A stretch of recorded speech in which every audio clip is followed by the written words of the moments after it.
The door didn't open. Under the glow of crystal chandeliers and champagne laughter, Victoria Whitmore stepped forward and blocked Chloe Bennett's path, her voice calm, precise, and loud enough for everyone to hear. This house is not for outsiders. Behind Chloe, 2 6-year-old children stood in the winter cold. Inside, guests turned. No one intervened. Sebastian Whitmore said nothing. Chloe didn't argue. She didn't plead. She simply nodded while the truth far heavier than the house behind that door remained entirely unknown to them.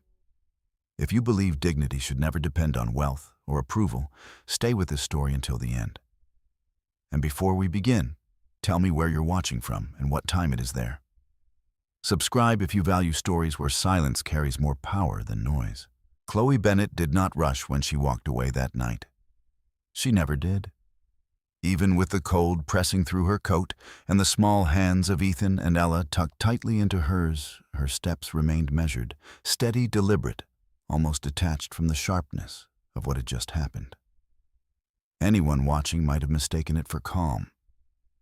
It wasn't calm. It was control. She had learned that long ago. The car was already waiting at the curb. Not a luxury statement, not something that invited attention, just a dark, unremarkable sedan that blended easily into the quiet affluence of the neighborhood. The driver stepped out, opened the door without a word. Chloe helped Ella in first, then Ethan. She slid in beside them, pulling the door closed with a soft final click that felt heavier than it sounded. Inside, silence settled. Ella leaned into her side. "Mom, did we do something wrong?" The question hung there, fragile and precise. Chloe looked down at her daughter, brushing a strand of hair away from her face. Her voice, when it came, was gentle even. "No," she said. "You didn't." Ethan didn't speak. He rarely did when something mattered. He just watched his eyes moving between his mother's face and the window, as if trying to understand something that hadn't been explained. Chloe noticed. She always noticed. Her hand rested lightly over his. Not tight, not reassuring in an obvious way. Just there. The car pulled away. Behind them, the Whitmore house remained lit, bright warm, filled with people who had just witnessed something they would not speak about directly, but would remember in fragments, in glances, in quiet conversations, days later. Chloe didn't look back. She never looked back when something was finished. By the time they reached the apartment, the children were quiet with exhaustion more than emotion. It wasn't large, not compared to the homes they had just left behind, but it was clean, ordered, intentional. Everything in Chloe's life had a place. Coats were hung, shoes aligned, Ella's small scarf folded and placed on the entry table. These were not habits born from preference. They were systems, small structures that kept the world predictable. Ethan went to the living room without being told. Ella followed slower. Chloe stayed by the door for a moment longer. Then she reached into her bag. Her phone. 3 new notifications. She didn't open them immediately. Instead, she walked to the kitchen, placed the phone face down on the counter, and poured a glass of water. She drank it slowly, as if nothing urgent existed, as if the evening had not shifted something fundamental. Only when the glass was empty did she turn the phone over. One message from Sebastian. No subject, no apology, just a single line. "We need to talk tomorrow." Chloe read it once. Then she locked the screen. To anyone outside Chloe Bennett's life, appeared modest, quietly functional, almost invisible within the circles the Whitmore family moved through. She worked as an independent financial consultant. That was the phrase she used.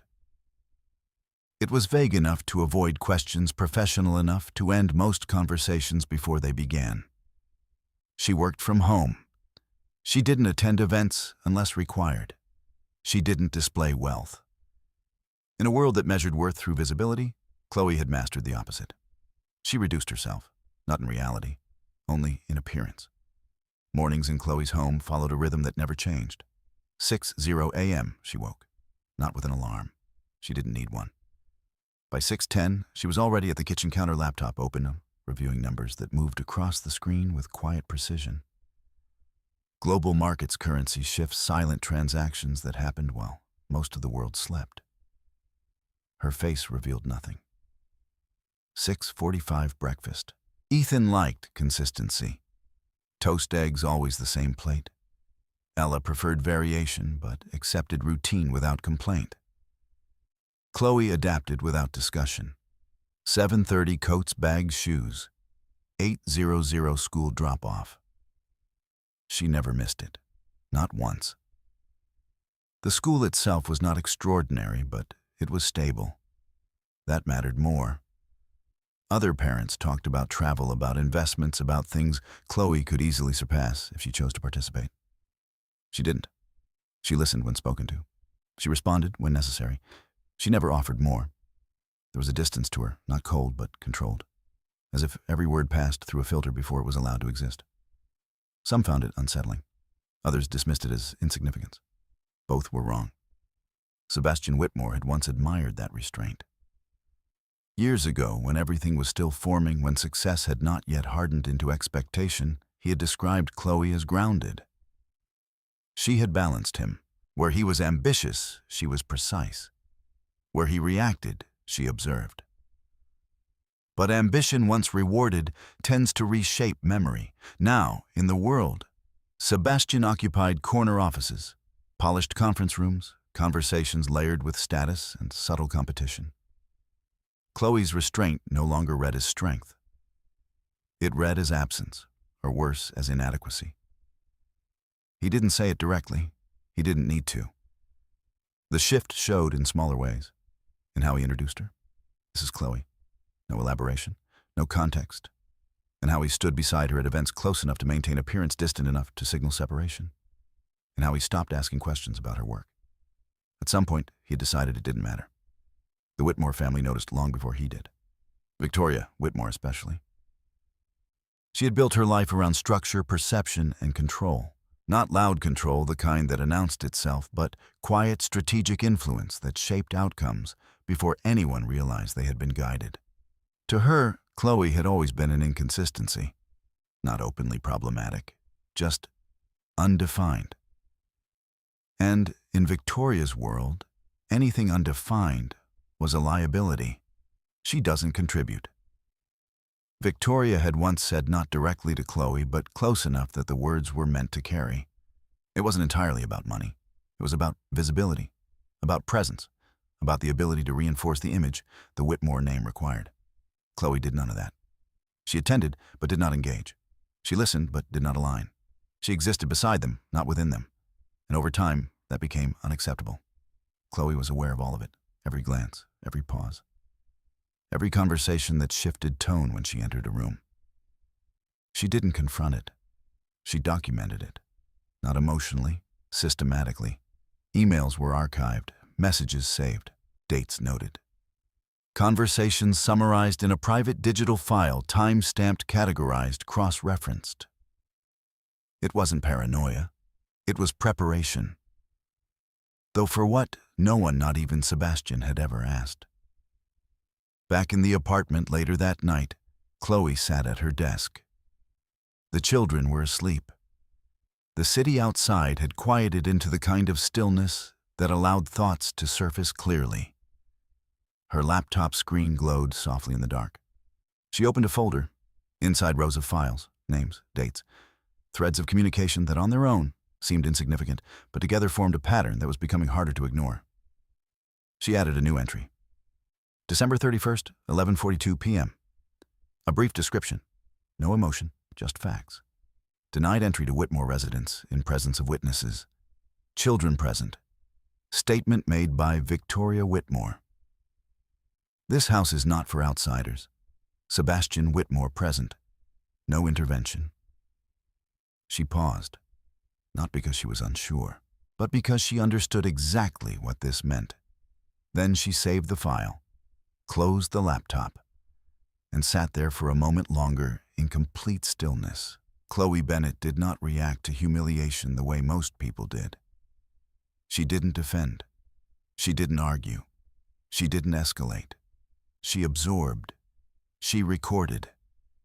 And when the time came, she would act. But not tonight. Not yet. Long before the Whitmore name ever touched her life, Chloe Bennett had already learned how to exist without being seen. It was not a skill she chose. It was one she inherited. Chicago winter. A small apartment above a laundromat that never truly slept.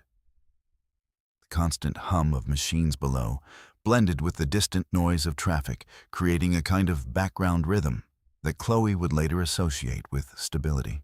Not comfort, just predictability. Her mother, Laura Bennett, worked 2 jobs. Day shifts at a medical billing office. Night shifts, cleaning commercial buildings downtown. There were no complaints, not spoken aloud. But exhaustion had a way of settling into posture, into silence, into the spaces between words. Chloe learned early not to ask for things. Not because she wasn't allowed, but because she understood the cost before she understood the concept of money. Dinner was simple, routine, efficient. Homework was done at the kitchen table while her mother reviewed paperwork or simply sat eyes closed, gathering enough energy to stand again. There was no room for distraction, no room for error. Chloe adapted. By the time she was 12, she'd already developed habits that most adults struggled to maintain. She tracked expenses not because anyone told her to, but because she noticed patterns. Utility bills fluctuating, grocery totals rising, rent always fixed, always looming. Numbers made sense. They behaved, unlike people. She found comfort there. Not emotional comfort, something quieter than that. A sense that if she paid attention closely enough, nothing would surprise her. School was not difficult for Chloe. It was structured, predictable. If she followed the rules, the outcome was clear. She excelled not loudly, not competitively, but with a consistency that teachers described as remarkable, and classmates often overlooked. She didn't correct them. Being overlooked had advantages. It allowed her to observe without interruption, to understand without being drawn into the complications that came with attention. When the acceptance letter arrived from Columbia University, her mother didn't speak for a long time. She just held the envelope in her hands, as if it might disappear if she moved too quickly. "You should go," Laura finally said. "Not if you want to. Not we'll figure it out. Just, you should go." Chloe nodded. There was never another option. New York introduced a different kind of noise. Not the constant hum of machinery, but the layered, shifting energy of ambition. People moving with purpose. Conversations happening at a pace that assumed you were already behind. Chloe adjusted. She always did. At Columbia, she studied finance. Not because it was prestigious, because it was precise. Markets followed logic complex, sometimes irrational on the surface, but ultimately driven by patterns that could be understood if you looked long enough. She looked longer than most. It was during her second year that someone noticed. Not in a classroom, not through grades, but through a paper. She had written an analysis of emerging markets that didn't just describe trends, but predicted movements with uncomfortable accuracy.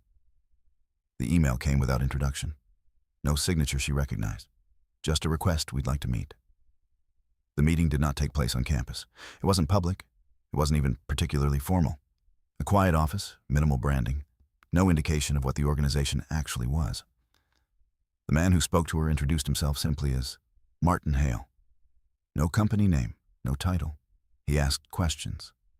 Not about her background, not about her achievements, but about how she thought. Why she made certain assumptions. What she did when data conflicted. Chloe answered. Clearly, directly, without trying to impress. She didn't need to. What Martin Hale represented was not something Chloe could easily explain later. It wasn't a firm in the traditional sense. It didn't advertise. It didn't recruit publicly. It operated through layers, private capital, global investment structures that existed beyond the visibility of standard financial systems. A network more than a company. And it had noticed her. Chloe began working with him quietly. Internship at first, then something more permanent. The work was demanding, but not in the way most jobs were. There were no fixed hours, no clear boundaries, only expectations. Accuracy, discretion, consistency. She met all 3. It was also where the first structure of what would later become her financial reality began to take form. Not suddenly, not dramatically, gradually. Trust allocations, investment positions, equity distributions that at the time seemed theoretical. Chloe didn't question it. She understood enough to know that visibility was not part of the system. Ownership existed. Recognition did not. She met Sebastian Whitmore in her final year. Not through finance, not through work, but through something far more ordinary. A mutual acquaintance, a small gathering, a conversation that began without intention. Sebastian was different then. Ambitious, yes, but not yet defined by it. He spoke openly, listened actively. He asked Chloe what she studied and actually waited for the answer. That alone set him apart. Their relationship developed without resistance, at least not initially. Sebastian admired her focus, her ability to remain steady when others reacted. He described her as clear. It was a compliment he meant. Chloe didn't correct him. When they married, Sebastian was still building his career. Long hours, uncertain outcomes. Chloe supported him, not visibly, not in ways that could be easily pointed to, but in structure, in stability, in the quiet consistency that allowed him to focus outward while she maintained everything else. The Whitmore family had reservations from the beginning. Not openly hostile, not at first, but measured, evaluative. Victoria Whitmore especially approached Chloe the way one might assess a contract, carefully looking for gaps, inconsistencies, risks. "What does your family do?" Victoria had asked during their first formal dinner. "My mother works in medical billing," Chloe replied. A pause, subtle but present. "And your father? He's not involved." Victoria nodded, not disapproving, just noting. Chloe recognized the shift immediately. She didn't react. She simply adjusted her expectations. Over time, those small pauses became patterns. Questions that sounded polite but carried weight. Observations framed as concern. Suggestions that Chloe might feel more comfortable if she became more involved in certain social circles. Chloe declined. Always politely, always without explanation. Sebastian noticed, but only at the surface level. "They just want to get to know you," he would say. Chloe would nod. She didn't argue. There was nothing to argue. Understanding didn't require agreement. What Sebastian never fully understood was that Chloe was not trying to enter his family's world. She was observing it, learning its structure, its expectations, its limitations. And quietly, without announcing it to anyone, she was placing it into context. Back in the present, in the stillness of her apartment, Chloe reopened her laptop. Not the folder from earlier, a different one. Encrypted, layered, protected. Inside, the reality of her life existed in full. Accounts, holdings, trust structures that spanned continents. The name at the center of it all, Bennett Global Trust. Chloe looked at it for a moment. Not with pride, not with hesitation, just recognition. Then she closed the file. Because none of it needed to be used. Not yet. In the Whitmore household, exclusion was never loud. It did not arrive in the form of arguments or direct confrontation. There were no slammed doors, no raised voices echoing through hallways. That would have been too obvious, too crude. Instead, it was structured, measured, refined into something that could pass as etiquette. And Chloe Bennett, over time, came to understand that this form of exclusion was far more deliberate than anger ever could be. It began with invitations, or rather the absence of them. Family dinners would be mentioned in passing after they had already taken place. "Oh, it was last minute," Victoria would say, her tone light, almost apologetic. "We didn't think to disturb you." Chloe would nod. Of course they hadn't. There were charity galas where Sebastian was expected to attend. "You'll be busy with the kids," he would say, not unkindly. "It's not really your scene." Chloe would nod again. He was right. It wasn't her scene, but not for the reasons he believed. At larger gatherings, the pattern shifted. Chloe was present, but not included. Introductions were brief. This is Chloe. No context, no connection, no mention of her work, her background, or her role beyond the obvious. Conversations moved around her, not through her. Topics shifted subtly when she approached. Finance discussions paused. Business strategies softened into generalities. People smiled, politely, then redirected. Chloe noticed every instance, not emotionally, structurally. Victoria Whitmore orchestrated most of it, not overtly, never in a way that could be clearly identified as exclusion, but in positioning, in timing, in the careful management of who spoke to whom and when. Chloe prefers quieter conversations, Victoria once told a guest, gently guiding them away before Chloe could respond. It sounded considerate. It wasn't. It was control. Richard Whitmore, Sebastian's father, was different. He did not intervene. He did not participate actively in the subtle distancing. But he also did not disrupt it. His silence functioned as agreement, a quiet endorsement of the structure Victoria maintained. When he spoke to Chloe, it was polite, neutral. He asked about the children, never about her. Sebastian existed somewhere in between. At first, he tried to bridge the gap. Chloe works in finance, he would add occasionally, as if offering context that might correct the imbalance. But without specifics, the statement held little weight in the circles they occupied. Finance was broad, ambiguous. It did not signal status unless defined, and Chloe never defined it. Over time, Sebastian stopped trying. Not consciously, not with intention. But gradually, as repetition wore down effort, it became easier to let the structure remain, to move within it rather than question it. Chloe watched that shift carefully, not with resentment, but with clarity, because what changed was not just Sebastian's behavior. It was his alignment. He began to anticipate his family's expectations, to adjust before conflict could arise, to choose silence, not because he agreed, but because disagreement required energy he no longer wished to spend. The first time Chloe noticed it clearly was during a dinner at the Whitmore house. A smaller gathering, 8 people, controlled, predictable. Victoria had arranged seating deliberately. Chloe was placed at the far end of the table between a distant cousin and a guest who spent most of the evening checking his phone. Sebastian sat closer to the center, within conversation, within relevance.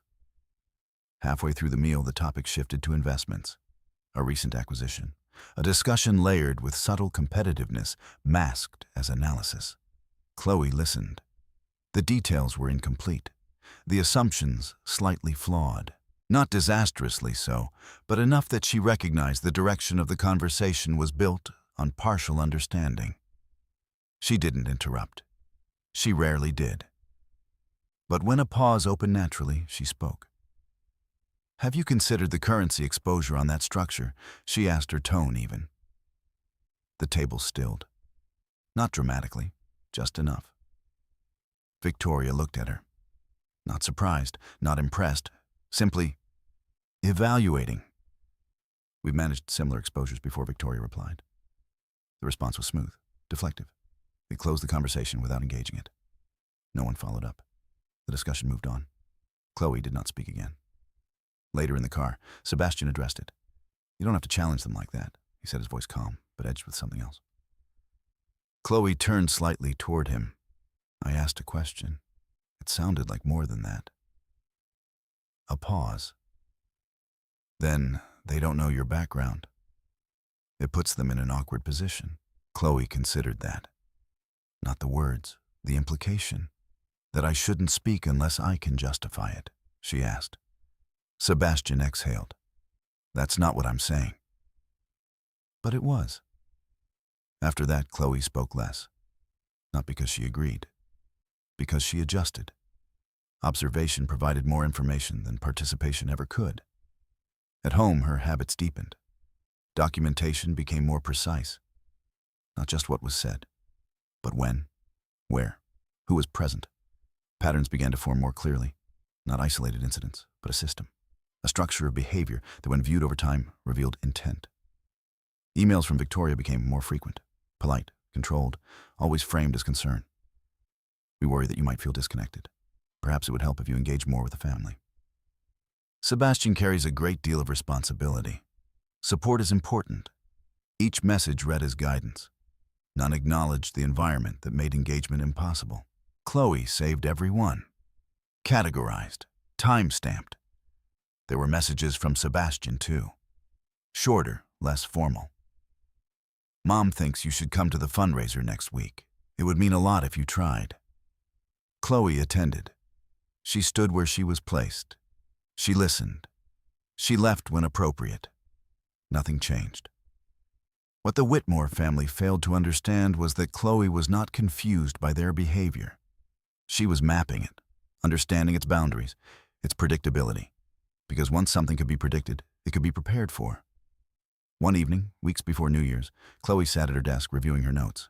Not emotionally, analytically. There was a consistency to the pattern now. A gradual escalation, from exclusion to questioning to positioning. She opened a new document, not part of her usual archive. Something separate, structured differently, not just observation, preparation. She titled it simply Contingency. Then she began outlining possibilities, not outcomes, scenarios. If this continues, if escalation occurs, if removal becomes explicit. Each line was clear, defined, without speculation. Across the apartment, Ethan and Ella played quietly. Their laughter, soft and intermittent, moved through the space without disrupting Chloe's focus. She paused for a moment, listened, then returned to the screen. Because whatever was forming it would not involve them. Not directly. She would ensure that. Chloe Bennett did not misunderstand the Whitmore family. She understood them precisely. And in that understanding, there was no anger, no urgency, only recognition. They were building towards something, slowly, deliberately. And when it arrived, they would believe it was justified, reasonable, even necessary. Chloe closed her laptop, not because she was finished, but because she had seen enough. For now, the shift did not happen suddenly, and that was precisely why it was effective. By the time the Whitmore family began to question Chloe Bennett openly, the foundation for that doubt had already been carefully constructed. It had been layered over months, even years, through small omissions, controlled conversations, and subtle reframing of her presence within the family. What had once been quiet exclusion was now becoming something more formal, something that carried the appearance of concern while moving steadily toward control. Victoria Whitmore was the one who gave it shape. She did not accuse Chloe directly. That would have required evidence she did not have. Instead, she asked questions in rooms where those questions would echo. During a luncheon attended by a small circle of long-standing acquaintances, Victoria mentioned almost casually that Chloe's work was difficult to define. The statement was delivered with a soft smile, the kind that suggested thoughtfulness rather than criticism. "I've always admired transparency," Victoria added, lifting her glass slightly as if the comment were philosophical rather than personal. No one challenged her. No one needed to. The idea had been placed. From that moment forward, Chloe's absence from visible financial or social structures was no longer interpreted as discretion. It became ambiguity. And in a world that relied on clarity of status, ambiguity was treated as weakness. Sebastian heard about it later, not from his mother, but from a colleague who repeated the comment in passing, framed as mild curiosity. "She keeps things private, doesn't she?" the colleague had said. "Your wife." Sebastian had smiled, dismissing it lightly at the time. But the question lingered longer than he admitted, settling somewhere beneath his usual confidence. That evening, he brought it home. They were in the kitchen. The children had already gone to bed, and the apartment was quiet in the way it always became after 8 o'clock. Chloe stood at the counter, organizing documents into neat, aligned stacks, her movements precise and unhurried. "People are starting to ask questions," Sebastian said. Chloe did not look up immediately. She finished aligning the edges of the papers before turning her attention to him. "What kind of questions?" she asked. "About what you do? About your income? It's becoming noticeable." His tone was measured, but there was an undercurrent of discomfort that he did not attempt to hide. Chloe considered his words carefully. "They've always had those questions," she replied. "They're just saying them out loud now." Sebastian exhaled, running a hand through his hair, in a gesture that had become more frequent in recent months. "That's exactly the point. It's becoming a problem." "For whom?" Chloe asked. The question was not confrontational. It was direct, and that made it harder to answer. Sebastian hesitated. "For everyone," he said finally, though even as he spoke, the answer lacked precision. Chloe did not challenge him. She had already understood what he meant. For his family, for their image, for the structure he had chosen to remain within. She nodded once, acknowledging the reality without agreeing to its premise. "I see," she said. That was all. The conversation ended, not because it had been resolved, but because Chloe did not extend it further. Sebastian watched her for a moment, as if expecting more. When none came, he turned away, carrying with him a frustration he could not fully articulate. What he did not realize was that Chloe had already begun to move beyond conversations. While the Whitmore family spoke in implications, Chloe worked in decisions. Within the same week, she initiated a series of actions that to an outside observer would have appeared routine. To those who understood legal and financial structures, they were anything but. She opened a separate legal account under her name alone, structured through a firm that did not advertise publicly and did not appear in the networks typically used by the Whitmore family. The process was quiet, efficient, and completed without the need for discussion. At the same time, she established a new line of communication with a legal entity in New York, one that specialized not in general family law, but in high-level asset protection and complex litigation. There were no dramatic meetings, no visible consultations. The correspondence was conducted through secure channels, documented carefully and stored within her existing system. Chloe did not rush any of it. Every step was deliberate, timed not by urgency, but by readiness. Meanwhile, the Whitmore family continued their progression. Victoria requested a private meeting with Sebastian, one that did not include Chloe. The conversation was framed as maternal concern, as guidance intended to protect the future of the family rather than to disrupt it. "She doesn't integrate." Victoria said, her tone calm but firm. "And that creates risk." Sebastian did not immediately respond. He listened as he always did, allowing the full structure of her argument to form before attempting to address it. "What kind of risk?" he asked. Victoria did not answer directly. "Uncertainty," she said. "And uncertainty in our position is something we cannot afford." She spoke about legacy, about continuity, about the importance of clarity in financial and social alignment. She did not accuse Chloe of wrongdoing. She did not need to. The implication was enough. By the end of the conversation, the suggestion had been introduced. A formal separation of financial structures. Not a divorce, not yet, but a precaution. Something reasonable, something responsible. Sebastian did not agree immediately, but he did not reject it either. And that was enough. When he brought the idea to Chloe, he presented it carefully, choosing his words with an awareness that had come too late to change their meaning. "It's just a formality," he said. "A way to make things clearer. For everyone." Chloe listened without interruption. "And if I decline?" she asked. Sebastian paused. "I think it would create more tension than necessary." Chloe held his gaze for a moment, not searching for emotion, but for alignment. She found none. Then she nodded. "All right," she said. The agreement came without resistance, no negotiation, no visible hesitation. Sebastian seemed relieved, interpreting her response as cooperation, as an indication that the situation was manageable. He did not ask why she agreed so easily. He did not consider that agreement in Chloe's world was not the same as acceptance.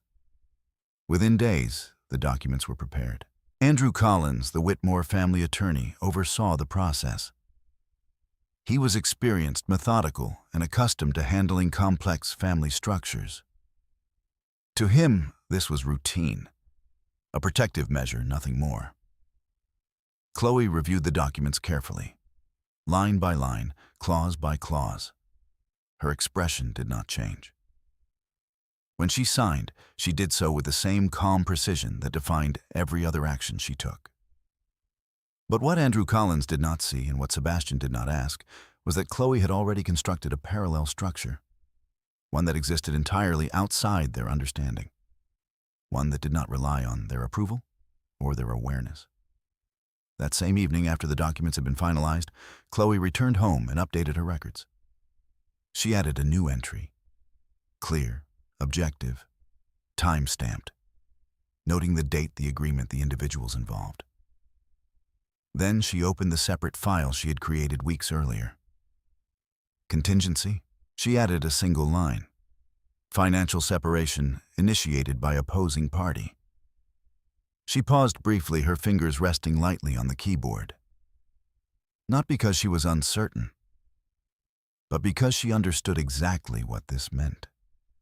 The progression had moved from implication to action, from structure to intent. And once intent became visible, outcome was no longer a question. It was only a matter of timing. Chloe saved the document and closed the laptop. Across the room, the quiet remained unchanged. The children were asleep, unaware of the shifts taking place around them. The city outside moved at its usual pace, indifferent to the subtle reconfiguration of a single family's future. Chloe sat still for a moment, her posture relaxed, her expression neutral. She did not feel anger. She did not feel urgency. She felt clarity. And clarity for Chloe Bennett was always the beginning of something irreversible. The email arrived at 10:17 p.m. It did not announce itself with urgency. There was no subject line that suggested importance, no formatting that separated it from the dozens of routine messages Chloe Bennett received each day. It appeared as a quiet addition to her inbox, indistinguishable at first glance from everything else. That was the only reason it was opened. Chloe had just finished reviewing a set of financial summaries when she noticed it. Her eyes moved across the sender's name before anything else. Andrew Collins, the Whitmore family attorney. That alone was unusual. Andrew had never contacted her directly without copying Sebastian or structuring the message formally.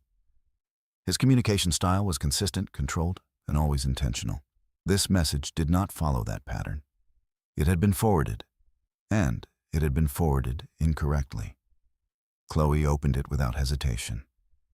The original email chain was still intact, preserved in full. Andrew Collins to Victoria Whitmore, time-stamped earlier that evening. Chloe read it once from beginning to end without interruption. Then she read it again, slower, more carefully. The language was professional, as expected, structured, precise. It carried no emotional tone, no suggestion of personal involvement. But within that structure, the intent was unmistakable. The subject was not protection, it was removal. Andrew outlined a series of strategic considerations in the event of marital dissolution. He referred to Chloe not as a person, but as a variable, a factor within a broader legal and financial equation. He detailed possible approaches to limit her access to shared assets, referencing the newly signed financial separation as a foundation for further action. He noted the importance of establishing narrative consistency, suggesting that concerns regarding Chloe's lack of financial transparency could be used to justify additional measures. There was a section on custody. Chloe read that part twice, not because she didn't understand it, but because she wanted to ensure she understood it exactly. The recommendation was cautious but clear. If necessary, it would be possible to argue that Chloe's financial ambiguity raised questions about stability. Not enough for immediate removal of custody, but sufficient to introduce doubt. Doubt in legal structures was often enough. Victoria's reply was shorter, less formal. She did not question the strategy. She approved it. There were no hesitations, only a single line that remained visible even after Chloe closed the message. We should proceed carefully but decisively. Chloe did not react immediately. She did not close the laptop. She did not move. For a moment, the apartment was completely still. Then quietly, she reached for her phone. Not to call anyone, to activate a secondary process. Within seconds, the email was duplicated, saved, archived in multiple locations, time-stamped, cross-referenced. She printed a physical copy. The printer hummed softly in the background, the only sound in the room. Chloe walked over and collected the pages as they emerged one by one. She did not skim them again. She already knew their contents. Instead, she placed them into a folder, labeled, dated, positioned alongside other documents that until now had remained incomplete. Now they formed something else. Not a pattern, a structure. Across the apartment, the clock moved forward. 10:42 p.m. Ethan and Ella were asleep, their breathing steady, their presence a quiet reminder of what remained constant. Chloe returned to her desk, opened a new document, not the archive, not the contingency file, something separate. She titled it Sequence. Then she began writing, not a narrative, not an emotional response, a timeline, precise, ordered, beginning with the earliest instance of exclusion she had documented. Moving through each escalation, each email, each conversation, each decision, until she reached the present. 10:17 p.m. Email received. She paused, then added a line beneath it. Intent confirmed. Sebastian arrived home just after 11. The sound of the door opening was soft, controlled, as if he was trying not to disturb anything. He placed his keys on the entry table, removed his coat, and stepped into the living room where Chloe was still seated. She had not moved. The laptop remained open in front of her, but the screen had dimmed. Its light reduced to a faint glow. Sebastian looked at her. Something in the room felt different. He couldn't immediately identify it. "Still up?" he asked, his tone casual, though it carried a hint of fatigue. Chloe turned her head slightly toward him. "Yes," she said. Nothing more. Sebastian hesitated, as if considering whether to continue the conversation. He chose not to.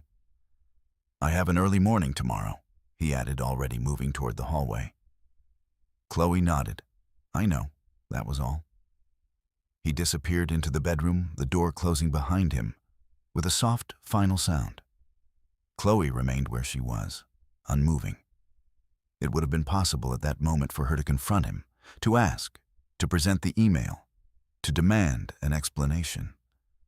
But Chloe Bennett did not operate within moments. She operated within outcomes. And outcomes required clarity, not reaction. Sebastian already knew about the email. That much was evident.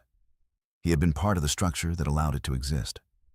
Whether he had written it, approved it, or simply allowed it to move forward without objection did not change its significance, he had not told her. That was enough. Chloe reached for her laptop again. The screen brightened. She opened the contingency file, scrolled to the most recent entry, then added another line. Legal strategy initiated by opposing party. Evidence secured. She paused briefly. Then beneath it, escalation threshold reached. The words were simple, but their meaning was not. They marked a transition, from observation to action, from preparation to execution. The next steps were already defined. They had been defined long before the email arrived. Chloe had not known when they would be necessary, only that they would be. Now the uncertainty was gone. She closed the laptop, not because she was finished, but because the next phase would not begin tonight. Timing mattered, precision mattered, and Chloe had never moved without both. Before turning off the light, she walked quietly down the hallway, paused at the children's room, opened the door just enough to see inside. Ethan was turned toward the wall, one arm tucked beneath his pillow. Ella lay on her back, her breathing slow and even. Chloe watched them for a moment. Not long, just enough. Then she closed the door. Back in the living room, she stood in the center of the space. Her posture relaxed, her expression unchanged. To anyone else, nothing would have seemed different. There were no visible signs, no raised voices, no disruption. But something had shifted. Permanently. Chloe Bennett did not need to guess what would come next. She had already seen it, mapped it, prepared for it. The email had not created the situation. It had clarified it, and clarity once established could not be undone. She turned off the light. The room fell into darkness. And in that darkness, without urgency, without hesitation, Chloe made a decision she would never reverse. The night of New Year's Eve did not unfold with chaos. It unfolded with precision, as if every moment had been quietly arranged long before Chloe Bennett ever stepped onto the driveway of the Whitmore estate. The house stood illuminated against the winter sky, its windows casting a warm golden light that suggested celebration, belonging, and continuity. Inside, laughter carried faintly through the glass, accompanied by the soft clink of crystal and the low murmur of conversations layered with familiarity. It was the kind of setting that signaled permanence, a place where traditions were not questioned but repeated year after year without interruption. Chloe approached with Ethan and Ella at her sides, her grip on their hands steady but not tight. Both children were dressed carefully, their coats buttoned, their small shoes polished in a way that reflected Chloe's attention to detail rather than any desire to impress. They had been told they were going to a family celebration, and they had accepted that explanation without hesitation. At 6 years old, they still believed that the word family carried a fixed meaning. As Chloe reached the entrance, the front door was already open, revealing a glimpse of the interior. Guests moved fluidly out through the foyer, their voices overlapping in a controlled harmony that belonged to people accustomed to being observed. A few heads turned toward the doorway, their expressions shifting briefly as they recognized Sebastian's wife, though no one stepped forward. It was Victoria Whitmore who moved first. She stepped into the threshold with the same composure she carried into every room. Her posture upright, her expression calm, her presence immediately establishing control over the space. She positioned herself in such a way that Chloe could not enter without passing directly through her. For a moment, no one spoke. The silence did not last long, but it was enough to draw attention. Chloe Victoria said, her voice even measured and clear enough to reach those nearest to the entrance. There was no greeting in it, no warmth, only acknowledgement. Chloe met her gaze without hesitation. Her expression remained neutral, her posture unchanged, her presence neither confrontational nor submissive. She simply stood where she was with Ethan and Ella beside her waiting. Victoria's eyes moved briefly to the children, then returned to Chloe. "This house is not for outsiders," she said. The words were delivered without emphasis, without visible emotion, but their placement within the room gave them weight. Conversations nearby slowed, then stopped entirely. The subtle shift in attention spread outward like a quiet ripple through the crowd. Chloe did not respond immediately. She did not ask for clarification. She did not question the statement, even though its meaning was unmistakable.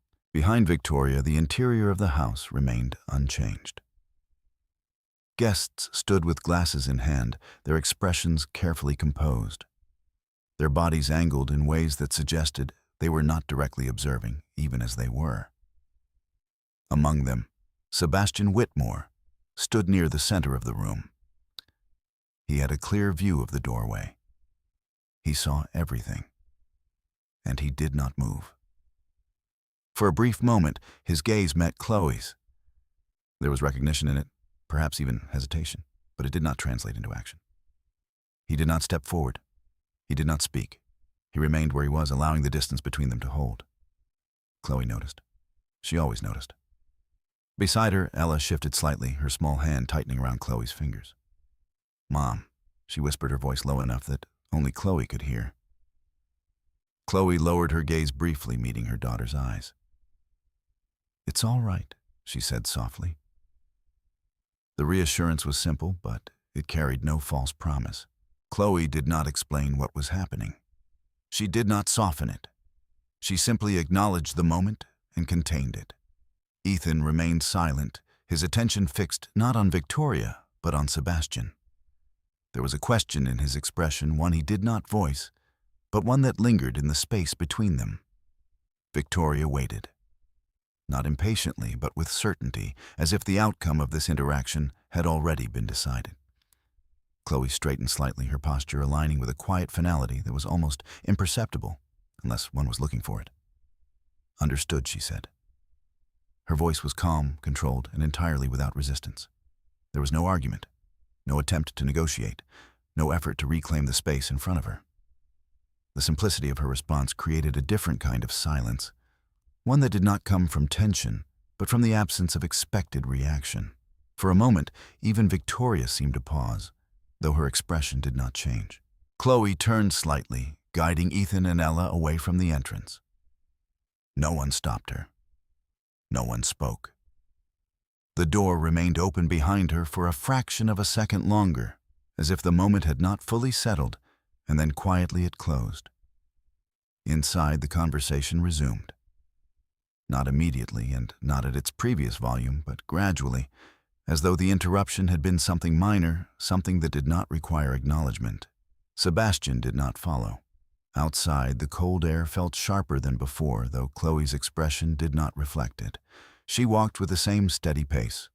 Her movements unchanged, her attention focused forward. Ethan and Ella followed without resistance, their earlier excitement replaced by a quiet confusion that neither of them attempted to articulate. The car was waiting where it had been left. The driver stepped forward, opening the door without asking questions, his demeanor professional, detached, and appropriately distant from whatever had just occurred. Chloe helped the children into the back seat, ensuring they were settled before she entered herself. The door closed with a muted sound, sealing them inside a space that felt removed from the house behind them. For several moments, no one spoke. The car began to move, pulling away from the curb with a smooth, controlled motion that matched the rhythm Chloe maintained in every aspect of her life. Ella leaned against her, her voice barely audible. "Why didn't they let us in?" Chloe placed her hand gently over her daughter's. "They made a decision," she said. "Did we do something wrong?" Ella asked. Chloe shook her head, her expression softening just slightly. "No," she said. "You didn't." Ethan remained quiet, but his gaze shifted toward the window, where the lights of the Whitmore estate receded into the distance. Chloe followed his line of sight for a brief moment, then returned her attention to the present. She did not look back again. What remained behind them was not just a house or a gathering or a moment of public humiliation that would be remembered in fragments by those who witnessed it. It was a boundary, clearly defined, irreversible. And Chloe understood that with absolute clarity. She had not been removed from the house in that moment. She had been formally separated from everything it represented. And that separation, once made visible, could not be undone through conversation, apology, or reconsideration. It existed now as fact. Inside the car, the quiet settled into something stable. Not comfortable, but controlled. Chloe rested her hand lightly over both of her children's, her presence steady, her breathing, even her posture unchanged. There were no visible signs of anger, no immediate response, no indication that anything had shifted beyond what had already been acknowledged. But beneath that stillness, something had aligned. The final piece of a structure that had been forming long before this night had taken its place. And with it, the path forward had become clear. Chloe Bennett did not need to decide what to do next. She had already prepared for it. The morning after New Year's Day did not feel different. That was the first thing Chloe Bennett noticed as she woke at exactly 6 o'clock. Her body following a rhythm that had never depended on circumstance. The apartment was quiet, the air still, the light outside pale and undecided. Nothing in the environment reflected what had happened less than 12 hours before. That too was familiar. Disruption rarely announced itself through external change. It existed beneath the surface in structures that only revealed their consequences over time. Chloe had learned to recognize that distinction early in life, and she did not mistake stillness for stability. By 6:15, she was seated at the kitchen counter, her laptop open. Her posture composed, her attention focused. The screen displayed a series of financial summaries, but she was not reading them in the same way she normally would. Her eyes moved across the numbers with precision, but her mind was elsewhere, organizing a different set of variables. At 7, she prepared breakfast. Ethan sat quietly as he always did, his movements careful, his attention observant. Ella spoke more than usual, her words circling around the same question without directly repeating it, as if she were trying to understand the previous night without forcing it into clarity. Chloe answered what needed to be answered. Nothing more. She did not explain the Whitmore family. She did not justify what had happened. She did not offer reassurances that would require future revision. She maintained consistency, and consistency for her children was enough. By 8, they were in the car. The drive to school followed the same route, the same turns, the same quiet intersections that had defined every weekday before this one. Chloe dropped them off at the entrance, watched until they disappeared inside, and then remained in the car for a moment longer. Not out of hesitation, out of alignment. She reviewed the sequence in her mind, not as a reaction to the previous night, but as a continuation of what had already begun. Then she reached for her phone. The contact she selected had not been used before. Daniel Harper. The call connected on the second ring. Daniel Harper? The voice on the other end said, professional, measured, and without unnecessary introduction. This is Chloe Bennett, she replied. There was a pause. Not long, but enough to indicate recognition. Yes, he said. I was expecting your call. Of course he was. Chloe did not ask how. She did not need to. I'd like to move forward, she said. There was no need to specify what forward meant. Daniel understood. Are you available this morning? He asked. Yes, I'll send you the address. The call ended without further discussion. The office of Harrington and Cole was located in New York, positioned within a building that did not rely on signage to establish its significance. Its reputation existed independently of visibility maintained through discretion and results rather than advertisement. Chloe arrived 10 minutes early. She always did. The reception area was quiet, designed to create distance rather than impression. There were no unnecessary displays. No attempt to project power through aesthetics. Everything was functional, controlled, intentional. Daniel Harper met her personally. He was younger than most attorneys who operated at his level, but there was nothing uncertain in his demeanor. His posture, his tone, the way he held eye contact without overextending it. All suggested a familiarity with high-stakes situations that did not require demonstration. Miss Bennett, he said. Mr. Harper. They did not exchange pleasantries beyond that. He led her into a private office, closed the door, and gestured toward a seat. Chloe sat. He remained standing for a moment, reviewing a file already open on his desk. I've gone through the materials you sent, he said, but I'd like to hear the sequence directly from you. Chloe nodded. She did not begin with emotion. She began with structure. She outlined the progression from the earliest documented instances of exclusion, moving through the financial separation agreement, and concluding with the email she had received the previous night. She did not speculate. She did not interpret. She presented facts, dates, actions, statements. Daniel listened without interruption. He did not take notes immediately. He observed. Only when Chloe finished did he sit down, opening the file in front of him more fully. The email, he said. Do you have a copy? Chloe reached into her bag and placed a folder on the desk. Printed and digital, she said. Daniel reviewed the printed pages, his expression unchanged as his eyes moved across the text. When he reached the section on custody, he paused slightly, then continued reading until the end. He closed the folder carefully. This is significant, he said. Chloe did not respond. She already knew. It establishes intent, Daniel continued. Not just precautionary planning, but a structured approach to limiting your position within both the marriage and the family. He leaned back slightly, considering the implications. Combined with the financial separation agreement, it suggests a coordinated effort. Chloe met his gaze. That is correct, she said. Daniel nodded. There are multiple directions we can take from here, he said. But before we proceed, I need to understand one thing clearly. He paused. Your financial position.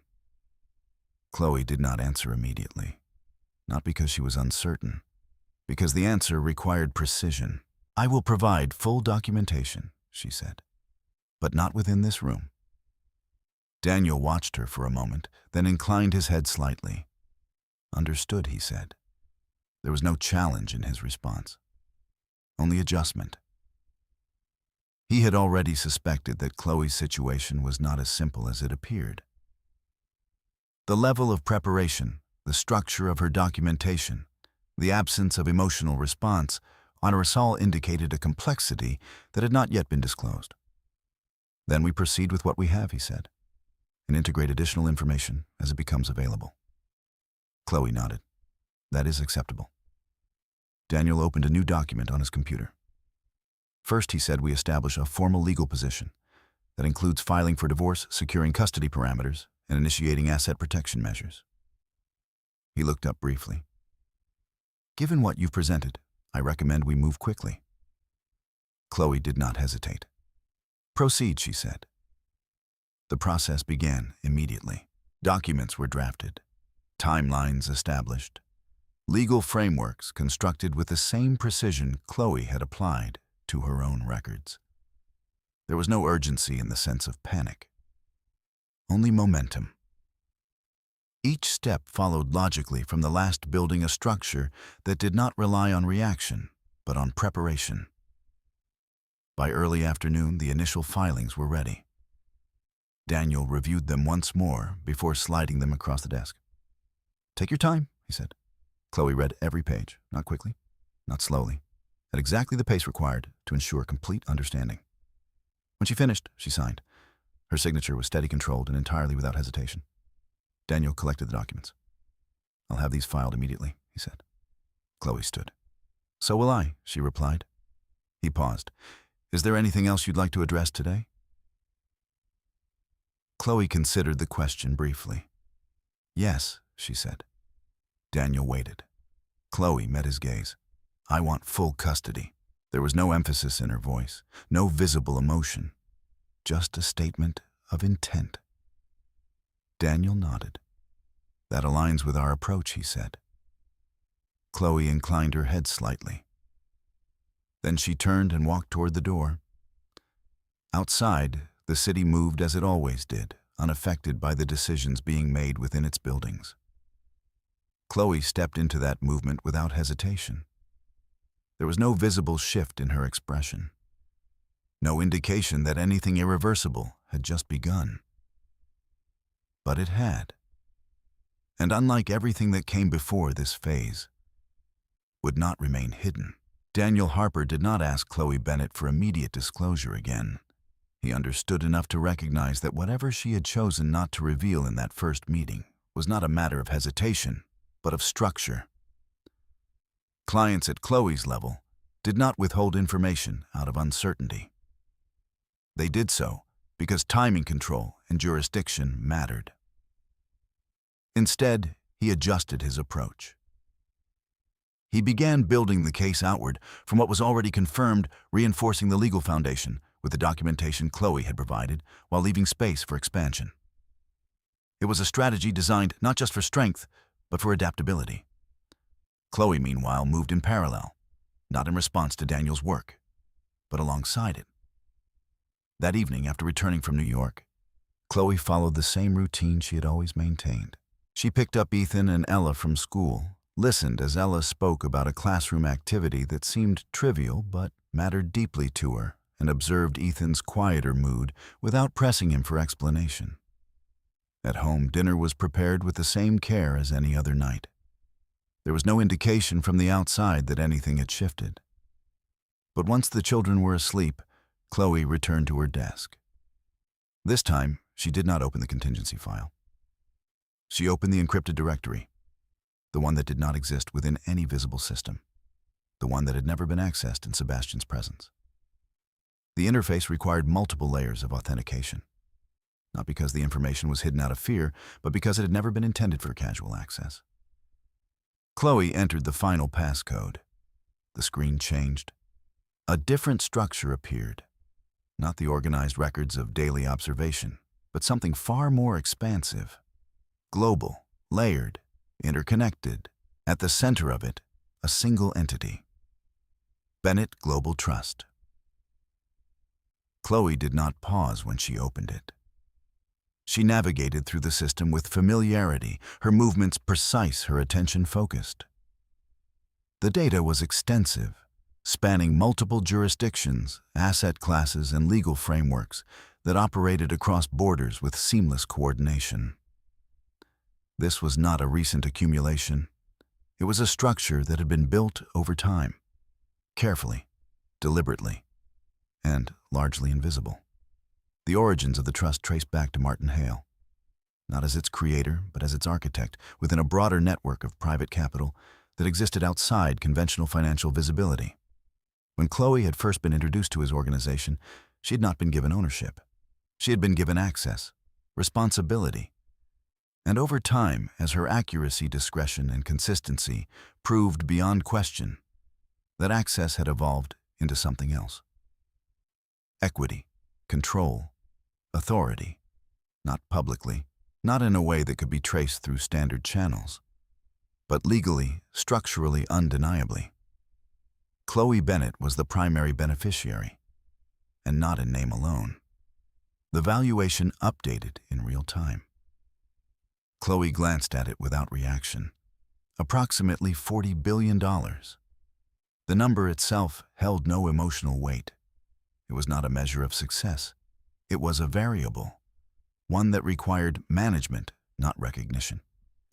She opened a series of sub-accounts, offshore holdings, diversified portfolios, private equity positions embedded within larger corporate structures that did not list her name, but were tied to the trust through layered ownership. Each element reinforced the same reality. Her financial position was not just secure. It was insulated from scrutiny, from interference, from any external attempt to redefine it. Chloe selected a secure communication channel. The contact she chose had not been used in months. Martin Hale. The message she sent was brief, not explanatory, not emotional. Activation required. Legal proceedings initiated. Documentation to follow. The response came within minutes. Understood. No questions. No hesitation. That was the nature of the system. It did not require explanation. Only confirmation. Chloe closed the channel and began compiling the documents Daniel Harper would need. Not everything. Not immediately. But enough to establish a baseline that would fundamentally alter the structure of the case. She selected key records, verified their integrity, converted them into a format that maintained their legal admissibility across jurisdictions. Then she encrypted the package and prepared it for transfer. The next morning, Daniel received it. He did not open it immediately. He recognized the level of security applied to the file and understood that it was not routine. Instead, he cleared his schedule, closed his office door, and ensured that no part of the process would be interrupted. Only then did he begin. The first document established identity. Not Chloe Bennett as she appeared in public records, but Chloe Bennett as recognized within the trust. Primary beneficiary. Controlling authority. Daniel read the line twice. Not because he doubted it, because he understood what it meant. He continued. The financial records followed, layered, comprehensive, structured in a way that demonstrated not just ownership, but control. The valuation figures were consistent, approximately $40 billion. Daniel leaned back slightly in his chair. For a moment, the room was completely still, not because he was overwhelmed, but because he was recalibrating. Everything he had prepared so far had been based on a limited understanding of Chloe's position. That limitation no longer existed. He reached for his phone. "Miss Bennett," he said when the call connected, his tone as controlled as ever. "Yes," Chloe replied. "I've reviewed the documents," he said. A brief pause followed.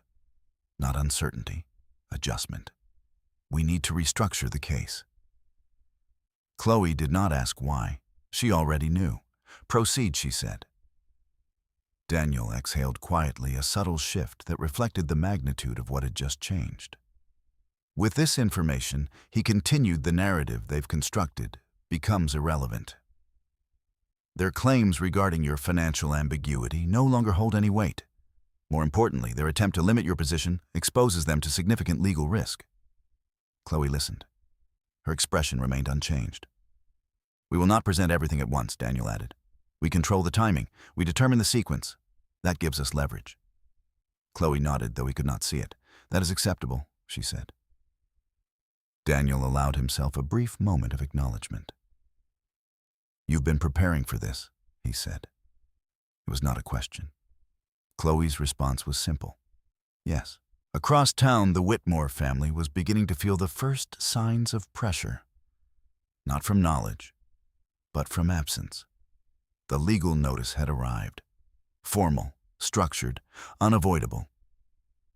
Sebastian read it in his office, his expression tightening as he moved through the document. The language was precise, leaving little room for interpretation. Divorce proceedings, custody considerations, asset protection. He read it twice. Then he called Andrew Collins. "This escalated quickly," Sebastian said. Andrew's tone remained measured. "Given the email you were aware of, it's not unexpected." Sebastian closed his eyes briefly. She wasn't supposed to see that. Andrew did not respond to that, because the statement itself was irrelevant. What mattered was that she had. Victoria's reaction was more controlled. She read the notice in silence, her posture unchanged, her expression composed.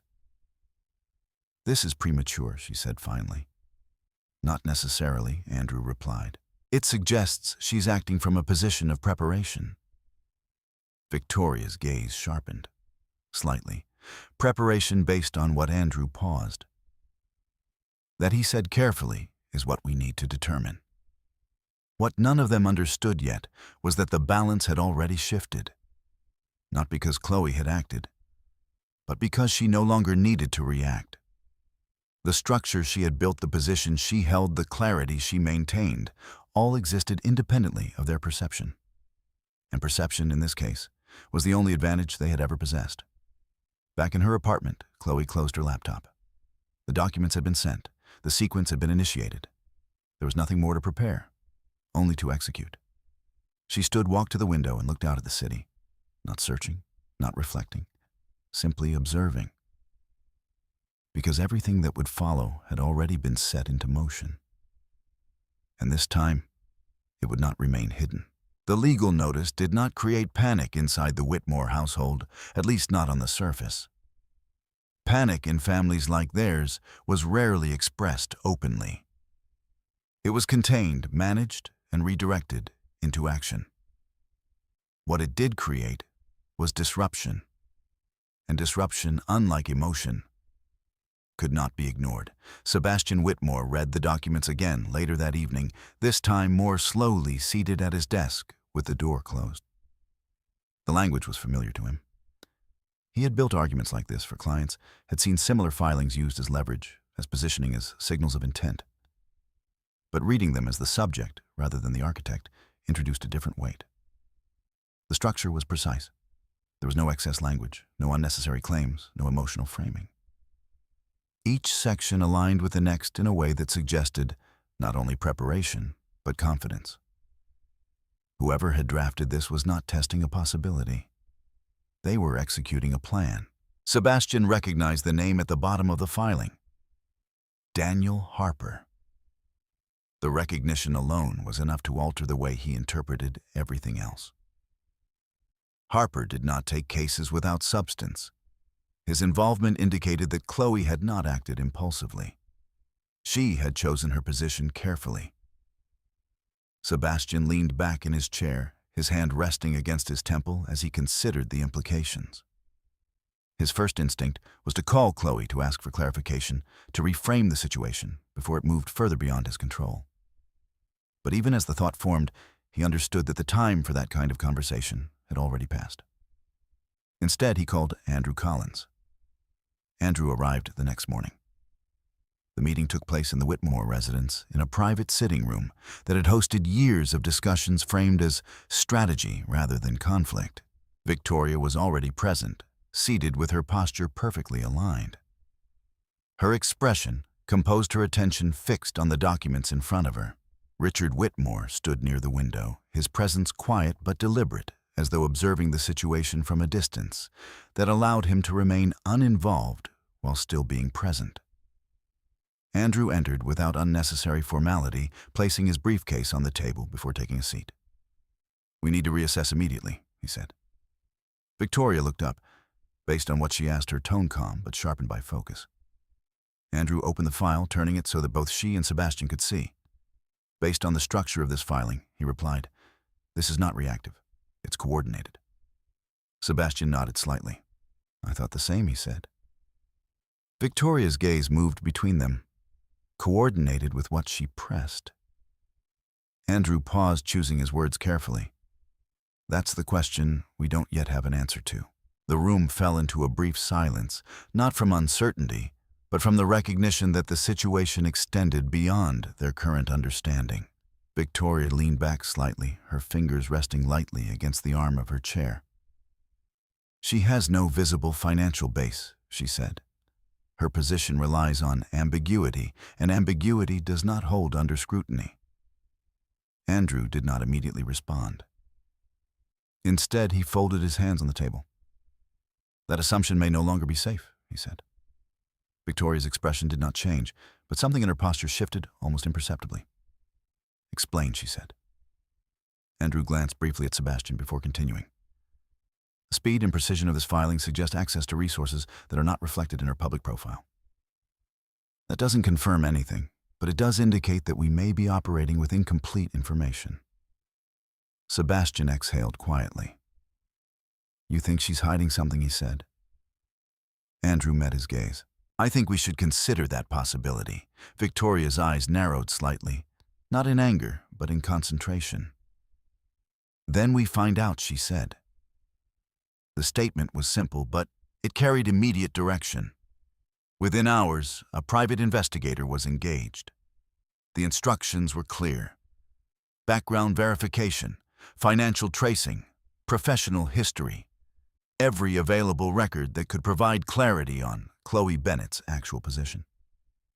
The investigator began with standard databases, moving through public records, employment histories, tax filings, and corporate affiliations. The process was methodical, thorough, and consistent with the level of detail required in cases involving high-value disputes.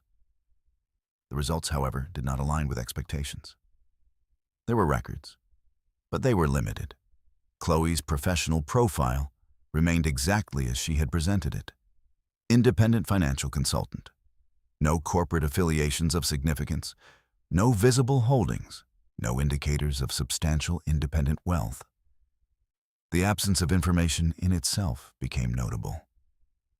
The investigator expanded the search.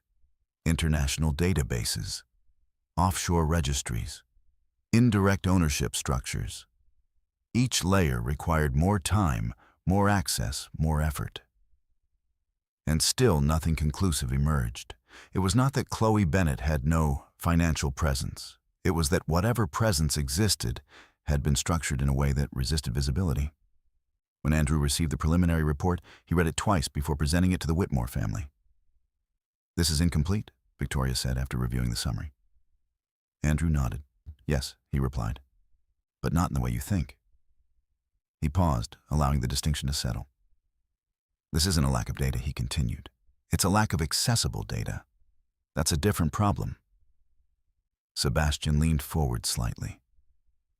"What does that mean for us?" he asked.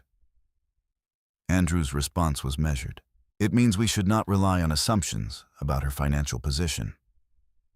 Not until we have confirmation." Victoria remained silent for a moment, her gaze fixed on the document. Then she looked up. "Then we proceed with what we know," she said. Andrew inclined his head slightly. "That would be advisable," he replied. But even as the conversation moved forward, the underlying uncertainty remained. Not visible, not acknowledged directly, but present. Across the city, Chloe Bennett continued her routine without deviation. She woke at the same time, prepared breakfast, drove Ethan and Ella to school. Her movements were unchanged, her expression consistent, her attention focused on the immediate tasks in front of her. There was no outward indication that the legal process had begun to shift around her. But internally, the structure was advancing. Daniel Harper had already begun to adjust the case strategy. The introduction of Chloe's financial position would not occur immediately. It would be timed positioned to maximize its impact while minimizing the opportunity for counteraction. For now, the focus remained on behavior, on documentation, on establishing a clear pattern of exclusion and intent that would stand independently of financial disclosure. Chloe reviewed the updated strategy that evening, her eyes moving across the details with the same precision she applied to every aspect of her life. She did not question the approach. It aligned with her own. Control the sequence, control the outcome. She closed the document and set her laptop aside. Across the room, Ethan sat quietly reading, his posture relaxed but attentive. Ella was drawing at the table, her focus shifting between colors and shapes that existed entirely within her own understanding. Chloe watched them for a moment, not with concern but with clarity. Everything that followed would center on them, not as a reaction, but as a priority. Back at the Whitmore residence, the uncertainty continued to expand. Not dramatically, not in a way that disrupted daily routines, but in small, accumulating ways. Questions that did not have answers, gaps that could not be filled. A growing awareness that the situation they believed they understood might in fact extend beyond their control. And within that awareness, a quiet tension began to form. One that would not resolve itself. Because for the first time, they were not defining the structure. They were responding to one they could not yet see. The discovery phase did not begin with confrontation. It began with documentation. That was the nature of legal process at this level. There were no dramatic entrances, no sudden declarations that shifted everything in a single moment. Instead, there was structure. Requests were filed, responses were prepared, and information moved between parties in controlled, deliberate exchanges that carried more weight than any argument spoken aloud. Daniel Harper approached discovery with precision. He did not attempt to overwhelm the opposing side immediately. Instead, he constructed a sequence that revealed just enough to establish direction while reserving the most consequential elements for later. It was a strategy designed not only to build a case, but to control its perception. The first set of documents focused on communication. Emails, messages, recorded timelines that Chloe Bennett had maintained with consistent accuracy. They were submitted without commentary, without interpretation, and without any attempt to frame them emotionally. Each document existed on its own, presented as fact rather than accusation. Andrew Collins received them early in the morning. He reviewed them in his office alone, his attention moving steadily across each page. At first glance, none of the individual pieces appeared extraordinary. The emails were polite, the language measured. There were no explicit statements of hostility, no direct threats, no clear violations that could be isolated and challenged easily. But as he continued, the pattern began to emerge. Not in what was said, but in what was consistently implied. Chloe's exclusion from family decisions, her absence from key events, the repetition of language that positioned her as external to the Whitmore structure. Each instance on its own could be dismissed. Together, they formed something else. A narrative. One that had been constructed over time, not through overt action, but through consistent positioning. Andrew leaned back slightly in his chair, his expression remaining controlled, but his focus sharpening. He understood what Daniel Harper was doing. This was not an argument. It was a foundation. Later that day, Andrew met with Sebastian and Victoria. The documents were laid out on the table, organized, indexed, and presented with the same clarity Chloe had applied when she first recorded them. Victoria reviewed them carefully, her expression unchanged, her posture steady. "These are interpretations," she said. Andrew shook his head slightly. "They are records," he replied. "The interpretation comes later." Sebastian remained silent for a moment, his gaze moving across a printed email that he recognized immediately. It was one he had sent. Brief, neutral. At least that was how he had understood it when he wrote it. Now, placed within a broader sequence, it read differently. Not hostile, but distant, positioned. He looked up. "They're taking this out of context," he said. Andrew met his gaze. "They're providing context," he replied. The distinction settled into the room with quiet weight. Victoria closed the folder in front of her, her movements controlled. "This is not sufficient to establish anything substantial," she said. Andrew did not disagree. "Not on its own," he said, "but it's not intended to stand on its own." He opened another file. "This is the next layer." The second set of materials included audio recordings. Not illegal, not covert in a way that violated admissibility. They had been obtained in settings where recording was permitted, where conversations had occurred without expectation of privacy. Victoria's voice filled the room as Andrew pressed play. Clear, composed, unmistakably hers. "She doesn't understand how this family operates," the recording said. "And at some point, that becomes a liability." The audio continued capturing fragments of conversations that, in isolation, might have been dismissed as opinion. But placed within sequence aligned with the emails and documented events, they reinforced the same structure. Exclusion, positioning, preparation. Victoria listened without interruption.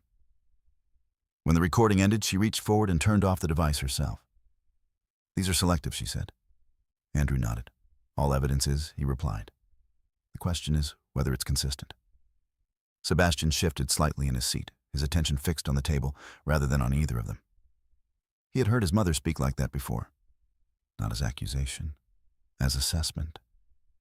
It had always seemed normal, appropriate even. Now within this framework, it sounded different. Not because the words had changed, but because their placement had.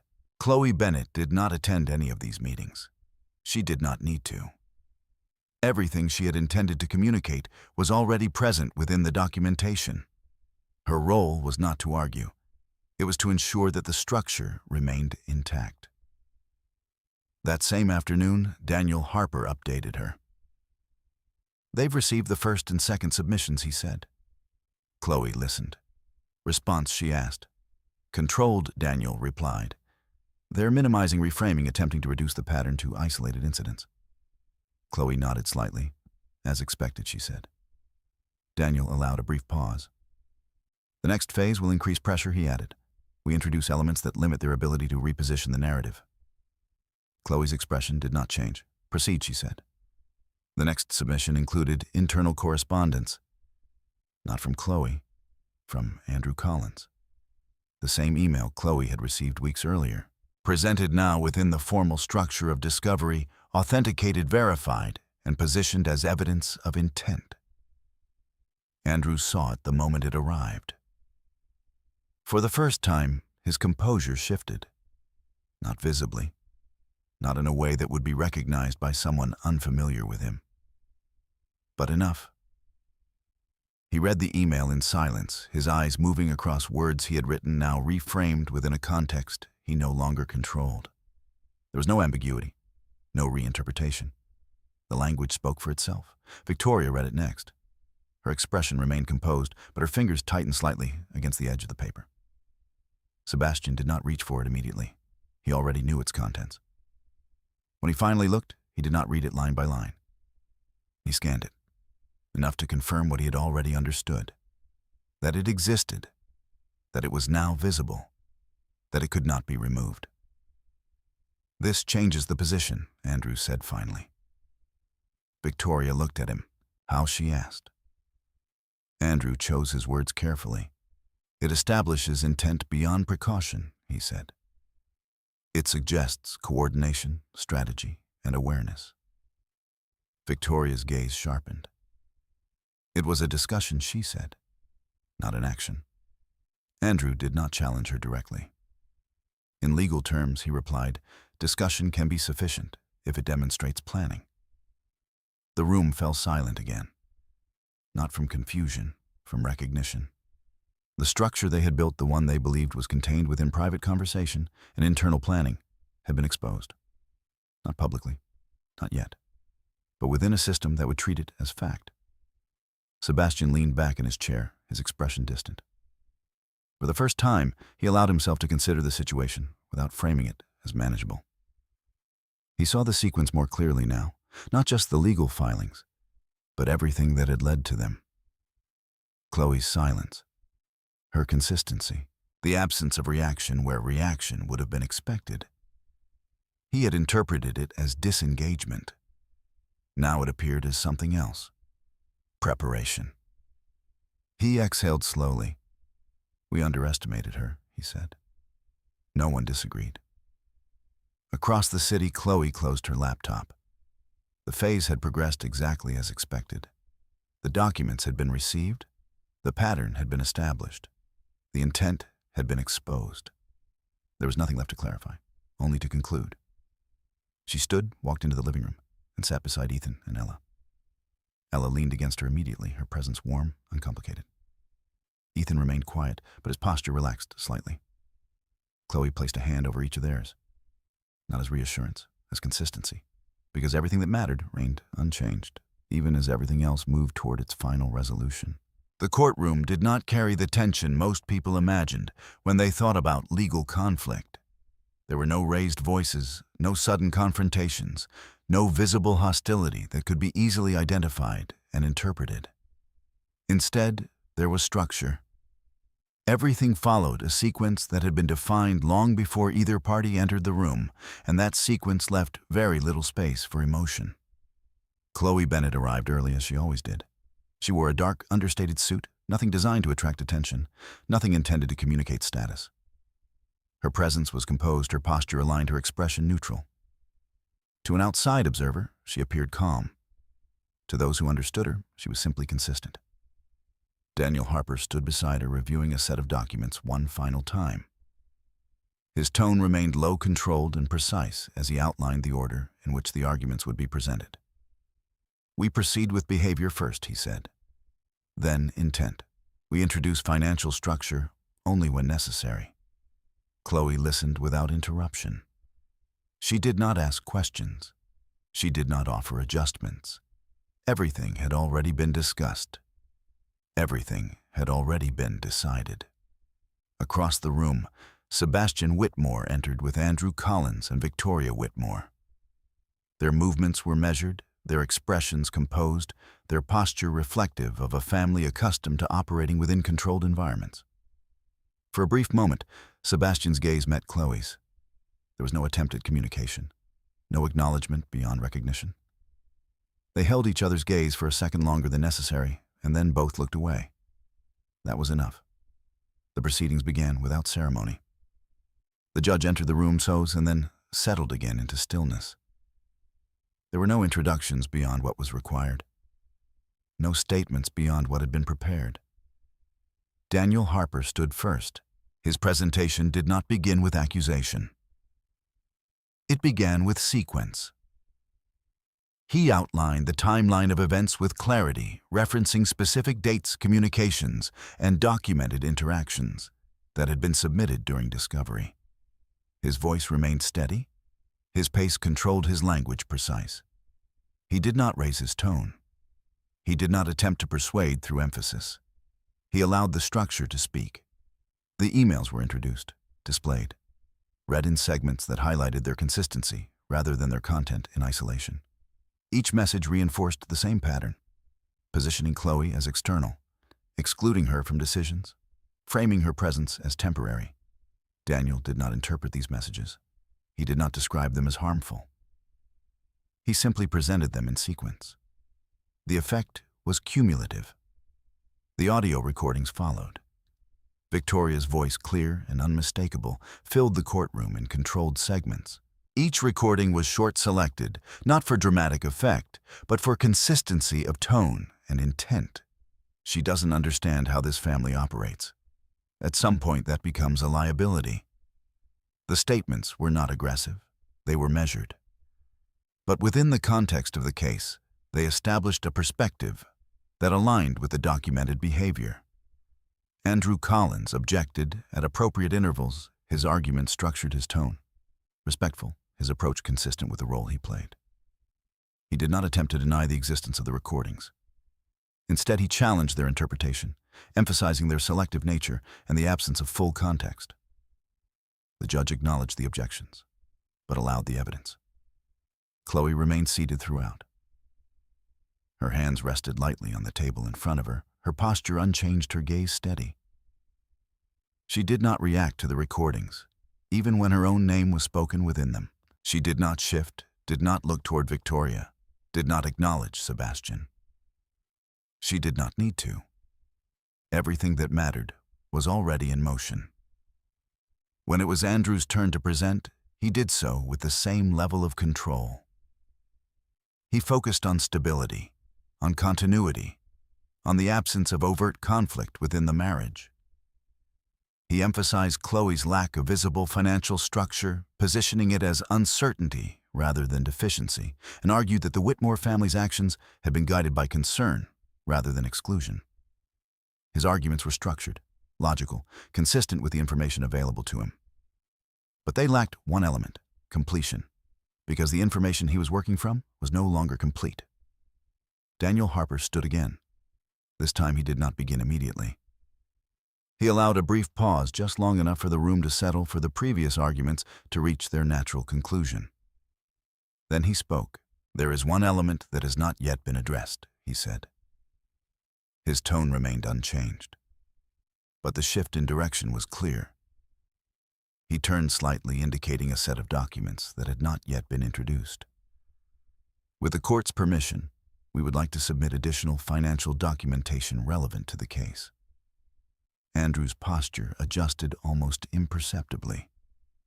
He understood what this meant. He did not yet know the content, but he recognized the timing. The judge granted permission. Daniel stepped forward. The documents were distributed, structured, verified, prepared with the same precision that had defined every previous element of the case. Chloe did not move. She did not watch as the documents were handed out. She did not need to see them again. She already knew what they contained. Andrew received the file first. He opened it. His eyes moved across the first page, then stopped. Not dramatically, but completely. He read the line again. Primary beneficiary. Controlling authority. Bennett Global Trust. The valuation followed. He did not react outwardly, but the shift was immediate. His understanding of the case recalibrated in real time. He turned the page, continued reading. Each document reinforced the same conclusion. The financial structure Chloe had been described as lacking did not just exist. It existed at a level that redefined the entire case. Victoria read next. Her composure held, but only at the surface. Her gaze sharpened, her posture tightening slightly as she moved through the documents. For the first time, there was no immediate interpretation, no reframing, only recognition. Sebastian did not read immediately. He looked at Chloe. She remained still, unchanged. Then he lowered his gaze to the documents. He read slowly, more slowly than Andrew, more slowly than Victoria. Because for him, the information did not just alter the case. It altered everything that had come before it. The assumptions, the judgments, the silence he had chosen. He finished reading, then closed the file. Carefully. Daniel Harper did not elaborate. He did not emphasize the numbers. He did not describe the scale. He simply stated what had already been established within the documentation. Miss Bennett's financial position is not ambiguous, he said. It is structured, verified, and entirely independent of the Whitmore family. He paused, allowing the statement to settle. The actions taken against her were not based on uncertainty, he continued. They were based on assumption. The room remained quiet, not because there was nothing to say, but because everything that needed to be understood had already been presented. Chloe sat without movement, her expression unchanged, her posture steady. There was no indication of satisfaction, no visible reaction to the shift in balance. Because for her, the balance had never been in question, only the moment of its visibility. And now, that moment had arrived, irreversibly. The shift in the courtroom did not come with noise. It came with stillness. Not the kind of silence that follows confusion, but the kind that settles when understanding arrives all at once, leaving no immediate response available. The documents lay open on the tables in front of each party, their contents no longer theoretical, no longer implied, but established with a clarity that could not be reduced or reframed. Daniel Harper did not speak again immediately. He did not need to reinforce what had already been presented. The structure of the case had changed not because of argument, but because of reality. The financial position Chloe Bennett had maintained quietly without visibility now existed within the legal record with full recognition. The judge reviewed the documents with careful attention, moving through each section methodically.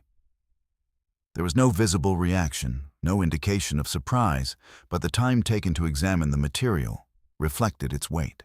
Across the room, Andrew Collins adjusted his approach in real time. He leaned slightly toward Sebastian, his voice low, controlled, and precise. "We need to pivot," he said. Sebastian did not respond immediately. His attention remained on the documents in front of him, though he was no longer reading them. He had already understood what they meant not only for the case, but for everything that had led to it.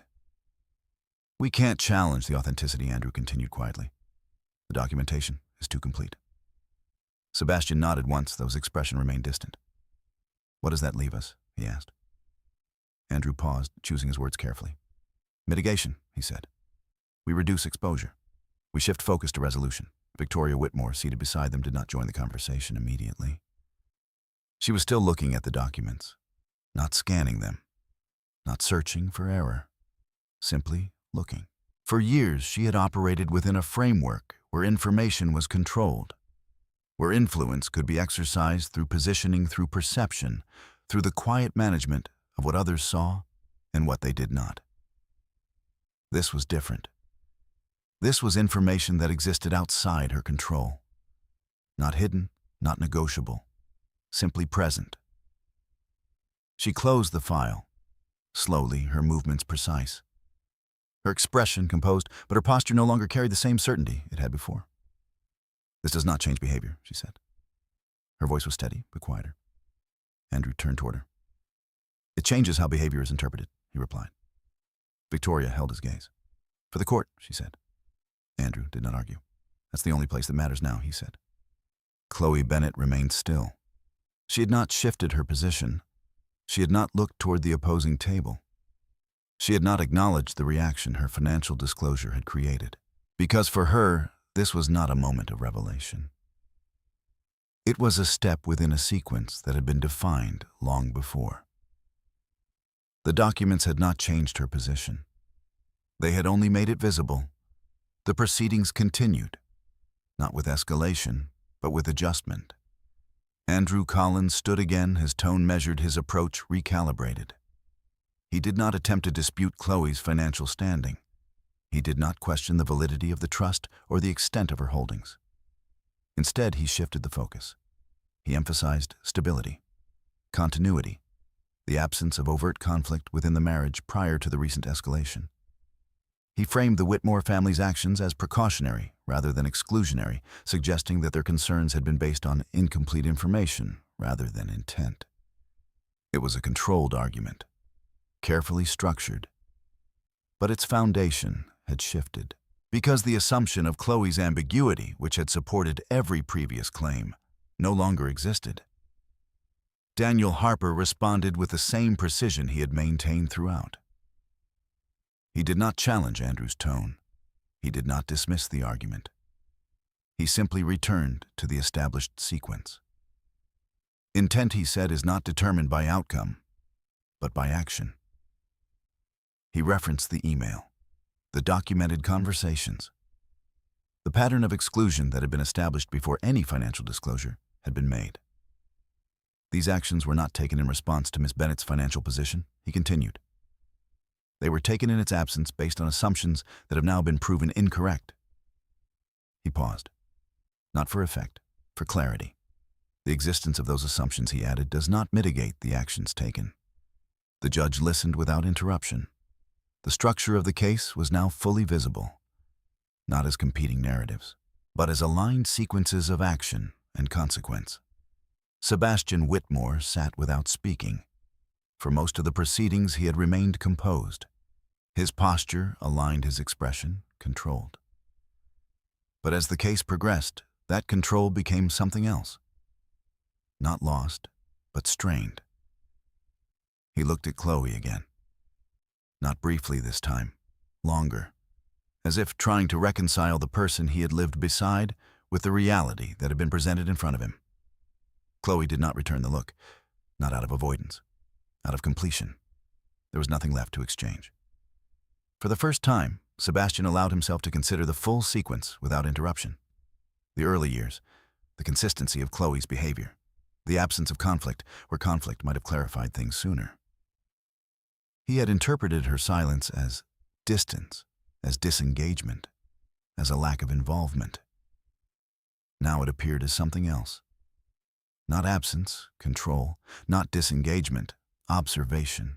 And within that observation, a level of understanding he had never fully recognized.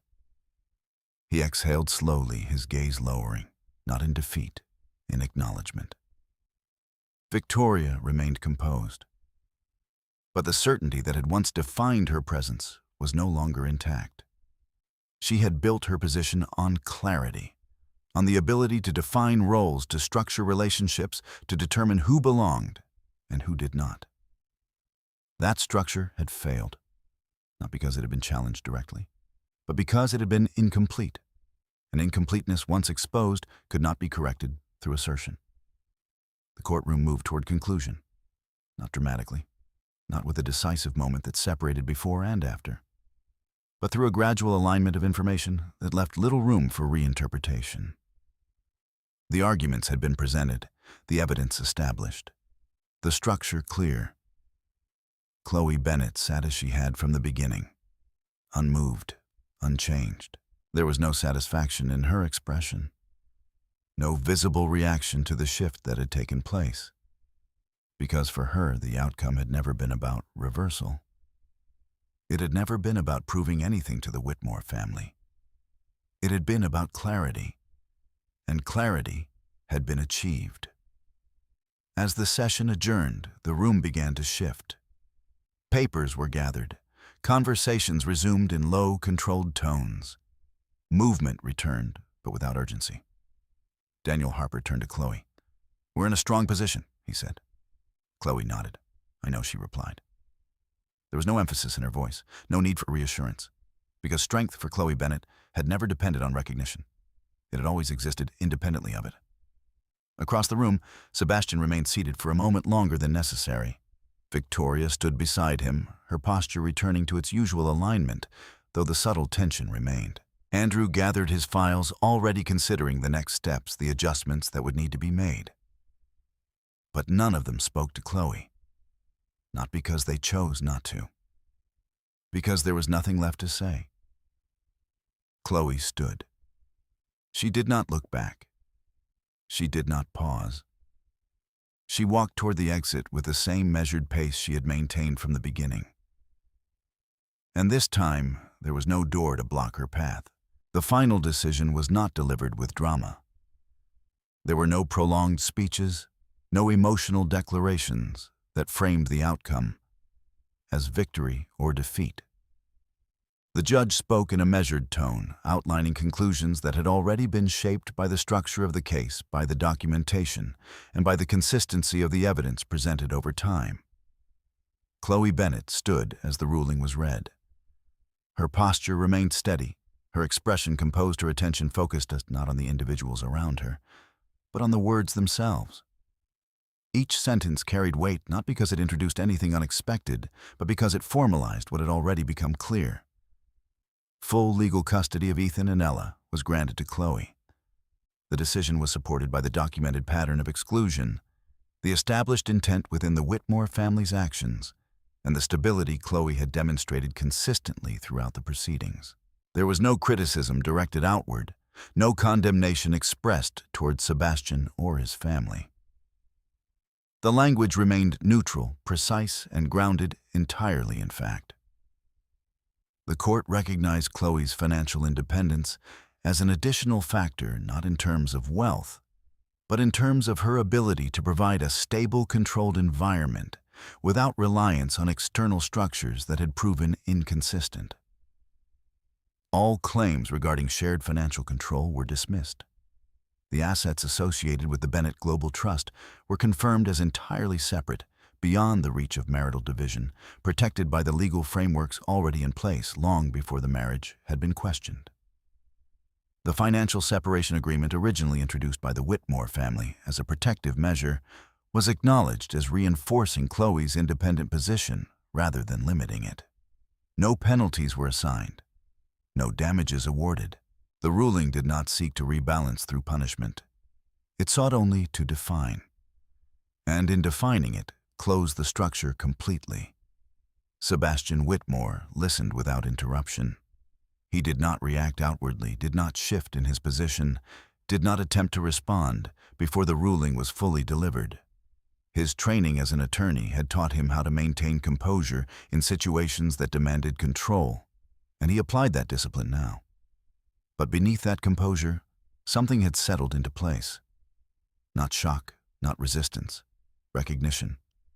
The outcome aligned with what he had already begun to understand during the proceedings. The evidence had not left room for reinterpretation, and the clarity Chloe had maintained throughout had made it impossible to construct an alternative narrative that would hold. When the judge finished speaking, Sebastian nodded once, almost imperceptibly, as if acknowledging not the authority of the court, but the inevitability of the result. He did not look toward Chloe, not immediately, because the distance between them was no longer defined by disagreement. It was defined by finality. Victoria Whitmore remained composed. Her posture did not change her expression, did not reveal anything that could be easily interpreted as reaction. Years of control of maintaining presence under scrutiny held firm even now. But the structure she had relied on, the one that had allowed her to define boundaries and determine positions, no longer existed in the same form. It had not been taken from her. It had simply proven insufficient. She closed the folder in front of her with deliberate care, aligning the edges before placing it on the table. There was no attempt to speak, no effort to reframe what had been decided, because there was nothing left to adjust. Andrew Collins gathered his materials in silence. His role from this point forward was procedural. The strategy phase had concluded, and what remained was execution of the court's ruling, ensuring that every detail was implemented according to the legal framework established. He glanced briefly toward Chloe, not with surprise, but with a professional acknowledgement of what had been achieved. The case had not been won through argument. It had been secured through structure. Daniel Harper turned to Chloe once the session concluded. "We'll finalize the remaining documentation within the week," he said. "There are a few administrative steps, but nothing that alters the outcome." Chloe nodded. "Understood." Daniel paused briefly. "If you need anything further, you can contact me directly." "I will." There was no extended conversation, no expression of relief, because relief implied uncertainty, and Chloe had not operated within uncertainty.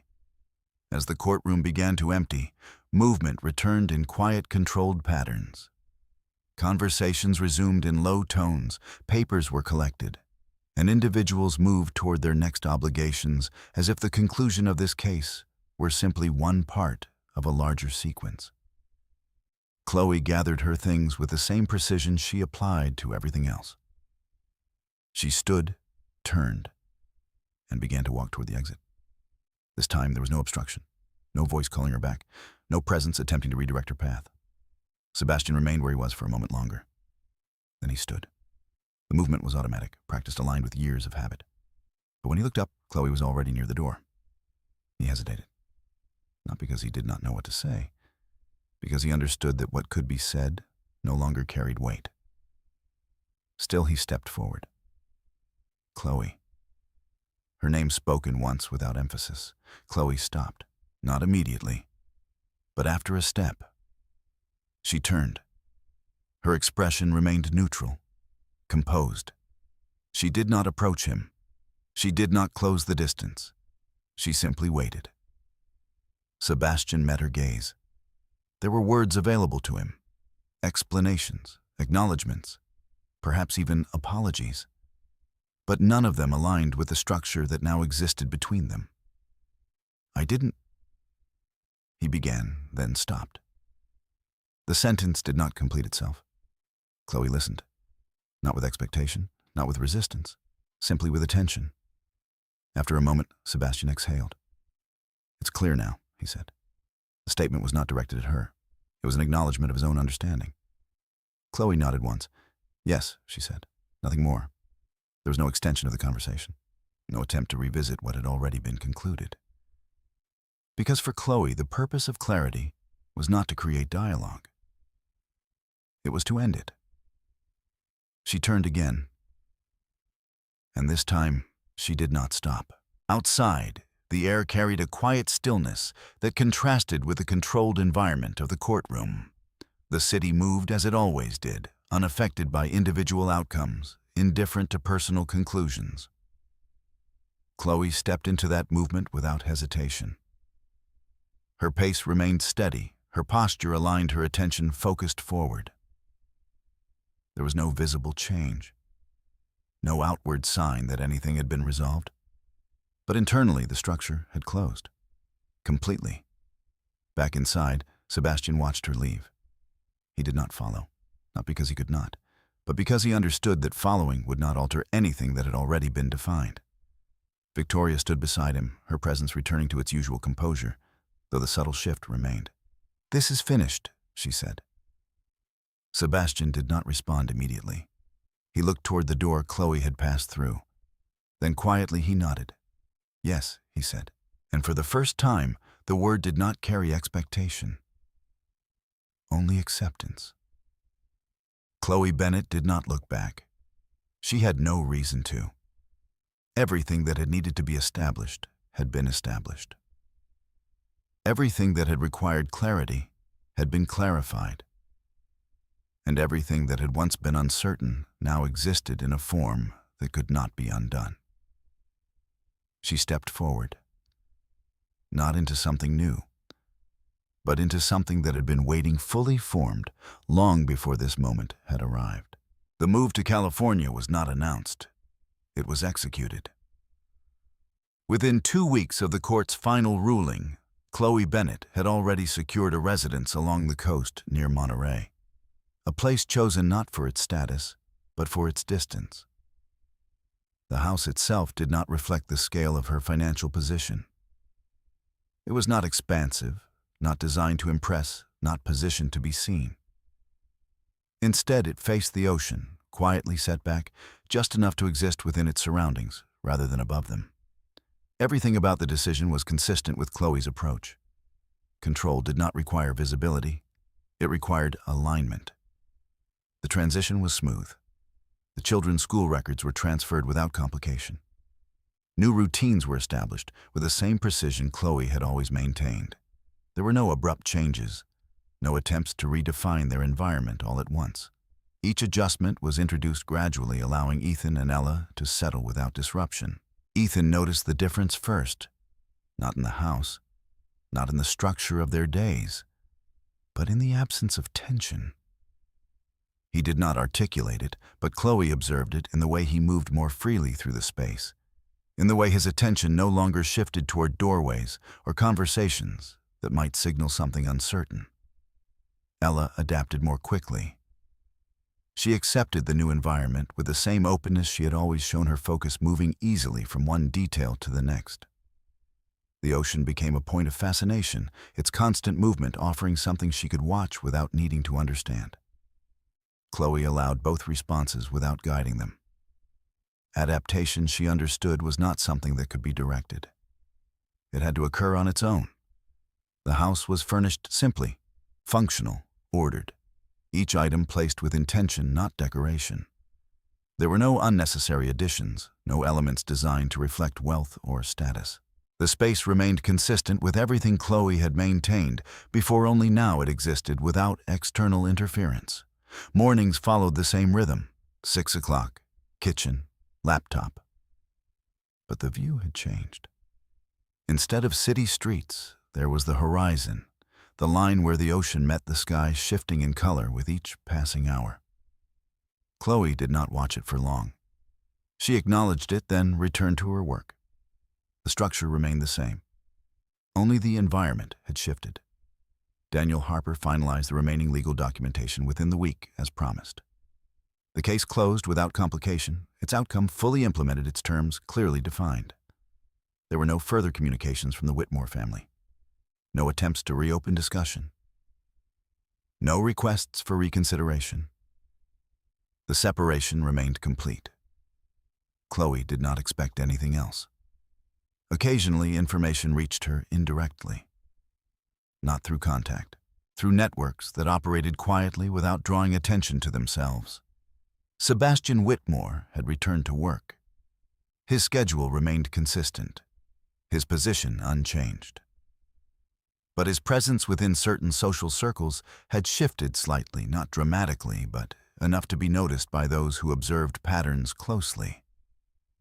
Victoria Whitmore continued to host events to maintain the structure she had built over decades. From the outside, nothing had changed. But internally, there were adjustments. Subtle, controlled, necessary. Chloe did not follow these updates closely. She acknowledged them, then let them pass, because they no longer intersected with her life. One evening, several weeks after the move, Chloe sat at the dining table with Ethan and Ella.